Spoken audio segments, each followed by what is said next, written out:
नमस्कार, आप देख रहे हैं केपी न्यूज 24/7। मैं हूं अश्विनी आपके साथ। आइए सबसे पहले एक नजर डालते हैं आज के इन मुख्य समाचारों पर। आजादी के 75वें अमृत महोत्सव के अवसर पर आज भालकी में निकाली गई तिरंगा रैली। ईश्वर खंडरे और दूसरे रहे उपस्थित। कर्नाटक के यादगीर में सड़क दुर्घटना, एक ही परिवार के 6 सदस्यों की हुई मौत। शमशाबाद की मस्जिद की आधारशिला फिर रखी गई। एआईएमआईएम के विधायक कौसर मोइनुद्दीन व कई लोगों ने अदा की जुम्मे की नमाज। आंध्र प्रदेश के मुख्यमंत्री ने महिला और उसके बेटे की मदद के लिए रोका अपना काफिला, फिर की उनकी मदद। नीति आयोग की बैठक की अध्यक्षता करेंगे पीएम मोदी। तिलहन दालों में आत्मनिर्भरता और शिक्षा नीति पर होगी चर्चा। पाकिस्तान के पूर्व मंत्री शेख रशीद की शर्मनाक हरकत, लाइव टीवी डिबेट के दौरान थूका, वीडियो वायरल।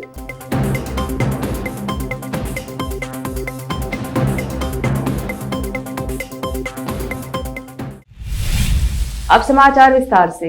आज भालकी में आजादी के 75वें अमृत महोत्सव के अवसर पर 1 किलोमीटर लंबे तिरंगा रैली निकाली गई। इस रैली को तालुका प्रशासन पुरसभा के नेतृत्व में निकाली गई। इस रैली में भालकी के विधायक ईश्वर खंडरे के अलावा विभिन्न स्कूल और कॉलेजों के छात्रों ने भाग लिया। बीआईकेटी कॉलेज से यह रैली निकाली गई और टाउन हॉल पहुंची। इस रैली में भालकी विधायक ईश्वर खंडरे, तहसीलदार कीर्ति चालक, पुरसभा के मुख्य अधिकारी स्वामी दास, एएसपी पृथ्वी शंकर, वन परिक्षेत्र अधिकारी करियप्पा बीईओ और अन्य अधिकारी उपस्थित रहे। भालकी से केपी न्यूज के संवाददाता सैमुल की रिपोर्ट। ನಾವು ಜನಗಳಿಗೆ ರೀತಿಯಾಗಿ ನಿನ್ನೆ ಸಂದೇಶ ನೀಡಿದ್ದೀವಿ। ಅದೇ ರೀತಿಯಾಗಿ ನಿನ್ನೆ ಎಲ್ಲಾ ಸಾರ್ವಜನಿಕರು, ಆಮೇಲೆ ಎಲ್ಲಾ ಪತ್ರಕರ್ತರು, ಎಲ್ಲಾ ಅಧಿಕಾರಿಗಳು, ಆಮೇಲೆ ಎಲ್ಲಾ ಸಮಸ್ತರಿಗೂ ನಿನ್ನೆ ಈ ಕಾರ್ಯಕ್ರಮವನ್ನು ಯಶಸ್ವಿ ಮಾಡಿಕೊಟ್ಟಿದ್ದಾರೆ। ನಾನು ಅವರಿಗೆಲ್ಲರಿಗೂ ನನ್ನ ತಾಲೂಕಾ ಆಡಳಿತ ವತಿಯಿಂದ ಅಭಿನಂದನೆಯನ್ನು ಸಲ್ಲಿಸುತ್ತೇನೆ। ಅದೇ ರೀತಿಯಾಗಿ ಇಂದು ನಾವು ಬೃಹತ್ ರಾಷ್ಟ್ರ ಧ್ವಜದೊಂದಿಗೆ 1000 ಮೀಟರ್ ಧ್ವಜವನ್ನು ಬಿಕೆಐಟಿ ಕಾಲೇಜಿಂದ ಹಿಡಿದು ನಮ್ಮ ಪುರಸಭೆಯವರೆಗೆ ಸುಮಾರು 2000-3000 ವಿದ್ಯಾರ್ಥಿಗಳನ್ನು ಇಟ್ಕೊಂಡು, ಆಮೇಲೆ ಎಲ್ಲ ಸಮಸ್ತ ಭಾಲ್ಕಿಯ ನಾಗರಿಕರು, ಎಲ್ಲ ಗಣ್ಯ ವ್ಯಕ್ತಿಗಳು ಹಾಗೂ ಇದಕ್ಕೆ ಸನ್ಮಾನ್ಯ ಶಾಸಕರು ಈ ಕಾರ್ಯಕ್ರಮಕ್ಕೆ ಚಾಲನೆ ನೀಡುವ ಮುಖಾಂತರ ಈ ಕಾರ್ಯಕ್ರಮಕ್ಕೆ ಒಳ್ಳೆಯ ಶೋಭೆ ತಂದು ಕೊಟ್ಟಿದ್ದಾರೆ।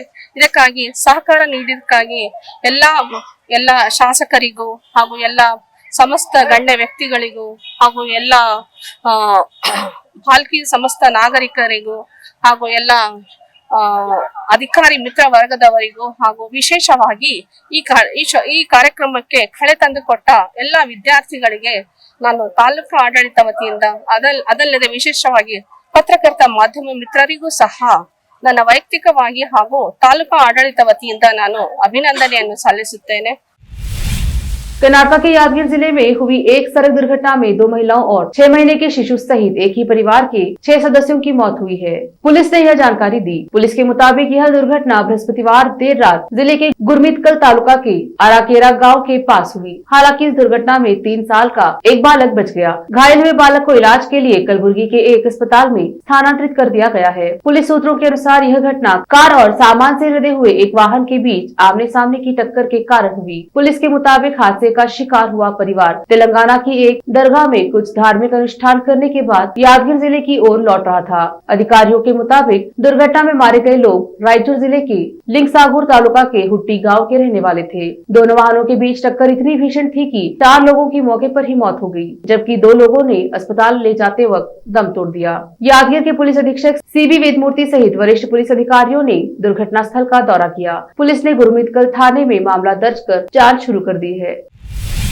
शमशाबाद की ग्रीन एवेन्यू कॉलोनी में कुछ दिन पहले शहीद की गई ख्वाजा महमूद मस्जिद का पुनर्निर्माण शुक्रवार को आधिकारिक रूप से शुरू किया गया। एआईएमआईएम के विधायक कौसर मोइनुद्दीन और राजेंद्र नगर विधानसभा क्षेत्र प्रभारी मिर्जा रहमत बेग और मजलिस के अन्य नेताओं ने आज मस्जिद का मलबा हटाया और वहां जुमे की नमाज अदा की। बाद में मस्जिद के पुनर्निर्माण के लिए नींव रखी गई। जुमे की नमाज के लिए एक अस्थायी छतरी की व्यवस्था की गई। तेलंगाना सरकार ने एआईएमआईएम के अध्यक्ष व हैदराबाद के सांसद बैरिस्टर असदुद्दीन ओवैसी की प्रतिनिधित्व पर मस्जिद के पुनर्निर्माण की अनुमति दी है। मजलिस के विधानसभा सदस्य कारवा कौसर मोइनुद्दीन के अनुसार गुरुवार को पूरे दिन मलबा साफ किया गया। इससे पहले नगर प्रशासन विभाग की 3 सदस्यीय कमेटी ने आज शमशाबाद नगर कार्यालय और मस्जिद स्थल का निरीक्षण किया। श्री मिर्जा रहमत बेग विधानसभा क्षेत्र के प्रभारी राजेंद्र नगर मस्जिद समिति के अधिकारियों के साथ शमशाबाद नगर पालिका कार्यालय पहुँचे और संबंधित अधिकारियों से मुलाकात की और उन्हें मस्जिद स्थल से संबंधित सभी दस्तावेज सौंपे। मजलिस इत्तेहादुल मुसलमीन के सफल प्रतिनिधित्व के परिणाम स्वरूप मस्जिद के पुनर्निर्माण की अनुमति दी गई है। आंध्र प्रदेश के मुख्यमंत्री वाईएस जगनमोहन रेड्डी ने गुरुवार को एक महिला और उसके बीमार बेटे से मिलने के लिए अपने काफिले को कुछ देर के लिए रोका और फिर उनकी मदद की। मुख्यमंत्री जगनमोहन रेड्डी ने काकीनाडा जिले के तुनी की अपनी यात्रा के दौरान भीड़ के बीच एक महिला को देखा जो अपने बेटे को गोद में लिए हुई थी। महिला अपने बेटे की बीमारी के लिए मदद मांग रही थी, जिसे देखकर रेड्डी ने अपने काफिले को कुछ देर के लिए रोका और उससे बात की। प्रतिपाड़ु निर्वाचन क्षेत्र के संखवरम मंडल के मंडपम गाँव की रहने वाली महिला तनुजा ने मदद मांगने के लिए अपने बेटे की स्वास्थ्य स्थिति के बारे में मुख्यमंत्री को बताया। महंगाई और बेरोजगारी को लेकर सरकार के खिलाफ आज कांग्रेस ने सड़क से लेकर संसद तक विरोध किया। इस विरोध प्रदर्शन के बीच राहुल गांधी और प्रियंका गांधी समेत कई कांग्रेस सांसदों को हिरासत में लिया गया। प्रोटेस्ट करने पहुंचे हरीश रावत इस बीच घायल हो गए। उन्होंने कहा कि अगर देश के लिए 2-4 हरीश रावत चले भी जाए तो चिंता नहीं। प्रधानमंत्री नरेंद्र मोदी रविवार 7 अगस्त को राष्ट्रपति भवन कल्चरल सेंटर में आयोग की गवर्निंग काउंसिल की बैठक की 7वीं बैठक की अध्यक्षता करेंगे। बैठक के एजेंडे में फसल विविधीकरण, क्रॉप डाइवर्सिफिकेशन और तिलहन दालों में आत्मनिर्भरता हासिल करना शामिल है। राष्ट्रीय शिक्षा नीति, स्कूली शिक्षा के कार्यान्वयन, राष्ट्रीय शिक्षा नीति, उच्च शिक्षा के कार्यान्वयन और शहरी प्रशासन के मसले पर भी बैठक में विचार होगा। इस बैठक में विभिन्न राज्यों के मुख्यमंत्री और राज्यपाल और केंद्रीय मंत्री शामिल होंगे। लेते हैं छोटा सा ब्रेक, जल्द लौटेंगे ब्रेक के बाद। हिंदुस्तान के हर कोने में हम हैं मौजूद। 24 घंटे हालात पर गहरी नजर, खबरों से जुड़े चुपते सवालात और आपको दिखाता है धार्मिक, सामाजिक, राजनीतिक, लोकल और इंटरनेशनल न्यूज की सबसे बेहतर कवरेज जो आपको रखती है हर पल बाखबर। देश और दुनिया भर की खबर के लिए देखते रहें KP news 24/7। Noor education trust Bidar की ओर से चलाए जाने वाला Noor MEd and BEd college Bidar, recognised by NCTE Delhi and affiliated to Gulbarga University, Gulbarga. Admission are open for the academic year 2021-22. विशेषज्ञ और सक्षम शिक्षकों द्वारा शिक्षा प्राप्त करने के लिए नूर एमएड एंड बीएड कॉलेज में दाखिला लें और शांत वातावरण में शिक्षा प्राप्त करें। बीदर शहर में बेहतर शिक्षा का एकमात्र केंद्र Noor MEd and BEd college, Shahpur gate, Bidar. Phone numbers 9945283920, 8482221297। जब अपने सपनों का नया घर बन जाए तो उसे सजाने के लिए जहां घर की दूसरी सामग्रियों की जरूरत होती है, वही घर का मुख्य पात्र होते हैं द्वार, खिड़कियां, अलमारी। अपने सपनों के महल के लिए सुंदर बने बनाए द्वार के लिए बीदर नगर में एकमात्र दुकान है Surya plywoods and glass centre, जहां पर हर रंग, हर डिजाइन और हर प्रकार के और विभिन्न एजेंसियों के प्लाईवुड्स के दरवाजे, किचन और टॉयलेट्स में उपयोग होने वाली सामग्री और दूसरी चीजें मिलती हैं। घर बनाने में उपयोग की जाने वाली सभी चीजों को खरीदने के लिए आज ही चले आइए आपके अपने शहर बीदर का आपका अपना shop Surya plywoods and glass centre, Parvati complex, BVB college road, Bidar. अधिक जानकारी के लिए शॉप के मालिक लालजी पटेल से इस नंबर पर संपर्क करें 098-440-90653। आपको अपने घर, ऑफिस और दुकान की दीवारों और छत को चमकदार और सुंदर बनाने के लिए अच्छे और बेहतर घर के साथ साथ आंखों को सुकून देने वाले कलर्स की जरूरत होती है, जिसके बिना घर, दुकान और ऑफिस अधूरे और बेजान लगते हैं। अपने घर, दुकान और ऑफिस को बेहतर कलर्स से चमकाने के लिए बीदर में आपको कहीं और जाने की जरूरत नहीं। आपकी पसंद के अनुसार चमकदार और दिलचस्प कलर्स का एकमात्र केंद्र है सिद्धेश्वर ट्रेडर्स, जहां पर आपको विभिन्न कंपनियों के विभिन्न शेड्स के कलर्स मिलते हैं। साथ ही अपने घर और दुकान हो या ऑफिस को कैसा कलर उपयोग किया जाए, इसके लिए माहिर डिजाइनर्स के गाइडलाइंस की सुविधा, जो कंप्यूटर के जरिए आपके सपनों के महल को कलर्स से सजाते हैं। अपने सपनों को साकार करने और अपने पसंद के कलर्स के लिए आज ही चले आइए। याद रखिए Siddheshwar traders, shop number 1 and 2, Ganga super complex, Bidar. अधिक जानकारी के लिए सिद्धेश्वर ट्रेडर्स के मालिक वीर शेट्टी पाटिल से इस फोन नंबर पर संपर्क करें 9620128097।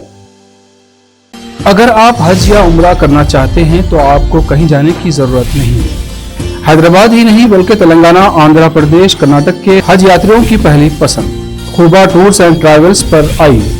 मिनिस्ट्री ऑफ हज एंड उम्रा, सऊदी अरब और भारत से स्वीकृत हज और उम्रा के बेहतरीन पैकेजेस, पवित्र स्थानों के जियारतों के अलावा दुबई, सऊदी, ओमान के विजिट वीजा और डोमेस्टिक या इंटरनेशनल एयर टिकट्स वाजबी कीमतों पर लेने के लिए आज ही तशरीफ लाइए। खुबा टूर्स एंड ट्रैवल्स, हज एंड उम्रा ग्रुप, बीबी बाजार चौराहा, behind Khuba mobile store, Hyderabad. Phone numbers 040245658786, 9700786786 या फिर 9866768786 पर संपर्क करें। याद रखिए खुबा टूर्स एंड ट्रैवल्स, हज एंड उम्रा ग्रुप, हैदराबाद। घर, दुकान और ऑफिस कितना भी सुंदर बनाया जाए और हर तरह से उन्हें सजाया जाए, अगर फर्नीचर ना हो तो सब अधूरा सा लगता है। और अच्छा फर्नीचर घर, दुकान और ऑफिस को 4 चांद लगाता है और देखने वालों में शान बढ़ाता है। और जब घर इतना सुंदर बनाया जाता है तो उसमें बेहतर और सुंदर फर्नीचर का भी उपयोग जरूरी है। अपने घर, दुकान, ऑफिस के लिए अच्छा और सुंदर और पायदार फर्नीचर और दूसरी चीजों का बिदर शहर में एकमात्र केंद्र है Nikita industries and Nikita furniture showroom, जहां पर एक ही छत के नीचे विभिन्न डिजाइन और विभिन्न रंगों और विभिन्न कंपनियों के पलंग, अलमारी, सोफा सेट, डाइनिंग टेबल, सिंगारदान, ऑफिस काउंटर्स, विभिन्न कलर्स और डिजाइन की कुर्सियां, बहुउपयोगी चौकियां और दूसरी चीजें उपलब्ध हैं। घर, ऑफिस और दुकान बनकर तैयार है और वहां के लिए फर्नीचर का सोच रहे हैं तो देर किस बात की, तुरंत चले आइए। Nikita industries and Nikita furniture showroom, shed number C1, industrial estate, Gandhiganj, Bidar. अधिक जानकारी के लिए शोरूम के मालिक जयराज खंडे से इन नंबर्स पर संपर्क करें 9448128148, 08482227010। ब्रेक के बाद स्वागत है आपका। देखते हैं आगे के समाचार। इस बार रक्षाबंधन पर बुलडोजर बाबा राखी के अलावा पीएम नरेंद्र मोदी और योगी आदित्यनाथ की तस्वीर वाली राखी भी बाजार में है, जो लोगों को खूब पसंद आ रही है। पूर्वांचल के सबसे बड़ी मंडी में बुलडोजर राखी को खरीदने यूपी के अलग अलग जिलों से व्यापारी आ रहे हैं। इन राखियों की डिमांड का अंदाज आप इसी से लगा सकते हैं कि बीते 10 दिनों में 100 पेटी से ज्यादा बिक्री इन राखियों की हुई है। यूपी में 2022 के विधानसभा चुनाव के बाद योगी का बुलडोजर अब ब्रांड बनकर सामने आया है। त्योहार जो भी हो, उसमें अब बुलडोजर की तस्वीर सामने आ रही है। रक्षाबंधन के त्योहार भी बाजारों में ऐसा देखने को मिला है। थोक व्यापारी आसिफ ने बताया कि यूपी में फिर से योगी सरकार की वापसी के बाद प्रदेश में महिलाएं खुद को सुरक्षित मान रही हैं। यही वजह है कि रक्षाबंधन पर बुलडोजर के अलावा योगी और मोदी के तस्वीर वाली राखी बहनों की पहली पसंद है। बाजार में छाई बुलडोजर राखियों की कीमत 45 रुपए से लेकर 150 रुपए तक है, जबकि मोदी और योगी की राखियां 40 से 120 रुपए तक मिल रही हैं। वही राखी खरीदने वाली नेहा दुबे ने बताया कि 2017 के बाद यूपी में बदलाव की बयार देखने को मिल रही है। इसी को देखते हुए रक्षाबंधन पर हम लोग अपने भाइयों की कलाई पर बुलडोजर वाली राखी बांधेंगे और उनसे खुद की सुरक्षा का वचन लेंगे। महंगाई के मुद्दे पर कांग्रेस आज देश भर में प्रदर्शन कर रही है। पार्टी के दिग्गज नेताओं ने दिल्ली में मोदी सरकार के खिलाफ मोर्चा खोला है। कांग्रेस सांसद राहुल गांधी और पार्टी महासचिव प्रियंका गांधी कांग्रेस के विरोध प्रदर्शन का नेतृत्व कर रहे हैं। दोनों दिग्गज नेताओं को पुलिस ने हिरासत में लिया है। कांग्रेस के प्रदर्शन पर बीजेपी ने कहा है कि ये सब गांधी परिवार को बचाने के लिए हो रहा है। बीजेपी के इस आरोप पर कांग्रेस नेता सलमान खुर्शीद ने पलटवार किया और कहा कि परिवार को बचाने के लिए मैं क्यों आऊंगा, मैं अपने नेता को बचाने के लिए आऊंगा, मेरा नेता मुझे बचाता है। कांग्रेस के प्रदर्शन में शामिल पूर्व केंद्रीय मंत्री सलमान खुर्शीद ने कहा कि देश की आम जनता पर जो प्रहार हो रहा है, हम उसे लेकर लड़ रहे हैं। ये लंबी लड़ाई चलेगी। आज जो मुख्य मुद्दा है वो बेरोजगारी और महंगाई का है। उत्तर प्रदेश के जनपद शामली से 900 मुर्गों का प्यास से तड़प तड़प कर मरने का मामला सामने आया है, जहां पर करीब 900 मुर्गों की जान सिर्फ इस कारण से चली गई कि उन्हें पानी नहीं मिल पाया और वह तड़प तड़प कर मर गए। पोल्ट्री फार्म के मालिक ने मुर्गों की मौत का जिम्मेदार बिजली विभाग को ठहराया है, जिसने कहा है कि उसके कई बार आग्रह के बावजूद भी पानी चढ़ाने के लिए बिजली विभाग द्वारा बिजली नहीं छोड़ी गई, जिस कारण उसके मुर्गे प्यास से तड़प तड़प कर मर गए। दरअसल यह पूरा मामला जनपद शामली के थाना आदर्श मंडी क्षेत्र की गांव कसरेवा का है, जहां पर देवेंद्र नाम के व्यक्ति एक पोल्ट्री फार्म चलाते हैं, जिसमें करीब 3000 मुर्गों का पालन पोषण किया जा रहा है, जिसमें से करीब 900 मुर्गों ने पानी न मिलने के कारण प्यास से तड़प तड़प कर दम तोड़ दिया। देवेंद्र का कहना है कि उसने लाइट की व्यवस्था के लिए अलग से अपने यहाँ जनरेटर भी लगाया हुआ है, लेकिन किसी कारण उसका जनरेटर भी खराब हो गया, जिसके बाद उसने बिजली विभाग के जेई से कई बार आग्रह किया कि वह महज कुछ समय के लिए ही सही लेकिन बिजली छोड़ दे, ताकि वह पानी चलाकर अपने मुर्गों को पानी पिला सके और उनकी प्यास बुझा सके। उसने कई बार विद्युत विभाग के जेई को यह भी कहा कि अगर उसके मुर्गों को पानी नहीं मिला तो वह दम तोड़ देंगे, और हुआ भी कुछ ऐसा ही। पोल्ट्री फार्म में मौजूद 3000 मुर्गों में से करीब 900 मुर्गों ने पानी न मिलने के कारण प्यास से तड़प तड़प कर दम तोड़ दिया। अब पोल्ट्री फार्म के मालिक देवेंद्र मुर्गों की प्यास के कारण हुई मौत का जिम्मेदार बिजली विभाग को ठहरा रहे हैं। उनका कहना है कि वह कमर्शियल बिजली का बिल भी जमा करता है, लेकिन बावजूद उसे समय पर बिजली नहीं मिल पाई, जिस कारण उसके पोल्ट्री फार्म में मौजूद 900 मुर्गों ने पानी न मिलने के कारण दम तोड़ दिया। पशु चिकित्सा अधिकारी शामली डॉक्टर सुधीर कुमार गोयल और पीडी देवेंद्र कुमार ने अपनी अपनी बात बताई। जनपद शामली उत्तर प्रदेश से केपी न्यूज के संवाददाता आजाद खान की रिपोर्ट। इस समय असल में गर्मी बहुत ज़्यादा पड़ रही है और ह्यूमिडिटी बहुत ज़्यादा हाई है, और हम पोल्ट्री को हाई फीड प्रोटीन डाइट देते हैं। जो फीड हम उसको देते हैं उसमें प्रोटीन की मात्रा ज़्यादा होती है, चाहे वो अंडे वाली मुर्गी हो, चाहे वो हम मीट के लिए जो ब्रॉयलर पालते हैं वाली मुर्गी हो। और प्रोटीन ज़्यादा देने की वजह से उसके शरीर में यूरिक एसिड बनता है। पानी की कमी की वजह से वो यूरिक एसिड शरीर से बाहर नहीं निकल पाता, वो शरीर में ही इकट्ठा होता रहता है। वो सबसे पहले जोड़ों में कि पानी की वजह से मरे जी। हमारा जनरेटर फेल हो गया था, बिजली विभाग ने सप्लाई नहीं दी। 1 मिनट को गए हम 4 बार बिजली घर पे भी, जैसे आप कहने लगे 2 दिन और नहीं आती, जो मर्जी कर ले। पानी की वजह से सब मरे। करीब 800-900 बच्चे मर गए। कितने थे टोटल? ये थे जी 3000। अच्छा, तो कब कितने घंटे लाइट नहीं आई? लाइट सुबह से लेकर शाम तक नहीं आई, 5 बजे आई। अच्छा, वो भी 20 मिनट की। अच्छा, पूरे 12 घंटे कोई सप्लाई नहीं। तो पानी की व्यवस्था पहले आपने कोई टैंक वगैरह रखी नहीं थी? टैंक है जी, जनरेटर भी है। हमारा जनरेटर खराब हो गया था, इस वजह से हमें वहाँ बार बार जाना पड़ा।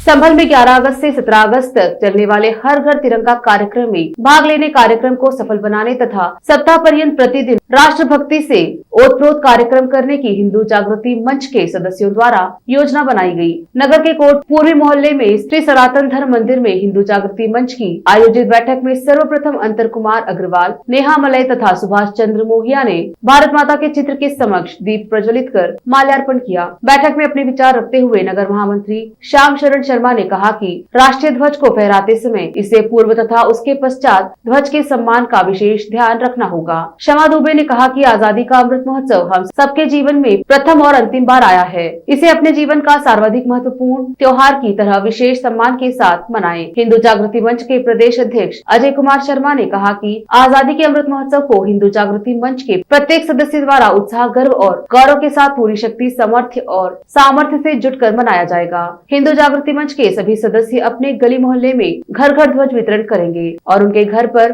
ध्वज लगाने की व्यवस्था भी करेंगे। दूसरी सामाजिक संस्थाओं के, प्रशासन के तथा अन्य सरकारी विभागों के साथ सप्ताह पर्यंत राष्ट्रभक्ति से ओतप्रोत कार्यक्रम, बाइक रैली, तिरंगा रैली, वृक्षारोपण, राष्ट्रभक्त सम्मेलन, सांस्कृतिक कार्यक्रम भी आयोजित किए जाएंगे। अपने पड़ोसी मित्रों, परिचितों के घरों पर राष्ट्रीय ध्वज लगाना, मुख्य चौराहों पर राष्ट्रीय ध्वज फहराना तथा राष्ट्रभक्तों के सम्मेलन के साथ उनके अनेक प्रेरणादायी कार्यक्रम आयोजित करने में हिंदू जागृति मंच अपनी सक्रिय भूमिका का निर्वहन करेगा। मुकेश कुमार शर्मा ने संगठन के प्रत्येक सदस्य को 50 राष्ट्रीय ध्वज लेकर अपनी जिम्मेदारी पर अपने साथी परिचितों के घर पर लगाने का आह्वान किया। बैठक में प्रदीप कुमार शुक्ला, विष्णु कुमार, संतोष कुमार गुप्ता, आशा गुप्ता, शेमवती, प्रीति शर्मा, प्रेम रस्तोगी, वर्षे, राकेश कुमार, भरत मिश्रा, आनंद कुमार, चंद्रशेखर आर्य, गुलशन मदन, हरिओम गुप्ता, निशा आर्य, सुनीता यादव आदि ने अपने विचार व्यक्त किए। बैठक की अध्यक्षता हिंदू जागृति मंच के जिलाध्यक्ष अरुण कुमार अग्रवाल ने की तथा संचालन जिला महामंत्री विकास कुमार ने किया। पाकिस्तान की सियासत और वहां के नेताओं की हरकतें पूरी दुनिया में खिल्ली उड़वाने के लिए काफी हैं। अब पाकिस्तान के पूर्व मंत्री शेख रशीद का एक ऐसा वीडियो वायरल हो रहा है जिसमें वह लाइव टीवी पर डिबेट के दौरान थूकते नजर आ रहे हैं। मंत्री का वीडियो देखने के बाद पाकिस्तानियों के बीच यह चर्चा का विषय बन गया है। उन्होंने लाइव टीवी डिबेट पर देश के मौजूद गृह मंत्री राणा सनाउल्लाह के बारे में बोलते हुए ऐसी प्रतिक्रिया दी है। वह चर्चा के दौरान बौखला गए और उन्होंने डिबेट के दौरान ही थूकते हुए अपना गुस्सा जाहिर किया। आखिर में फिर एक बार देखते हैं मुख्य समाचार। आजादी के 75वें अमृत महोत्सव के अवसर पर आज फाल्के में निकाली गई तिरंगा रैली। ईश्वर खंडरे और दूसरे रहे उपस्थित। कर्नाटक के यादगीर में सड़क दुर्घटना, एक ही परिवार के 6 सदस्यों की हुई मौत। शमशाबाद की मस्जिद की आधारशिला फिर रखी गई। एआईएमआईएम के विधायक कौसर मोहिनुद्दीन व कई लोगों ने अदा की जुम्मे की नमाज। आंध्र प्रदेश के मुख्यमंत्री ने महिला और उसके बेटे की मदद के लिए रोका अपना काफिला, फिर की उनकी मदद। नीति आयोग की बैठक की अध्यक्षता करेंगे पीएम मोदी। तिलहन दालों में आत्मनिर्भरता और शिक्षा नीति पर होगी चर्चा। पाकिस्तान के पूर्व मंत्री शेख रशीद की शर्मनाक हरकत, लाइव टीवी डिबेट के दौरान थूका, वीडियो वायरल।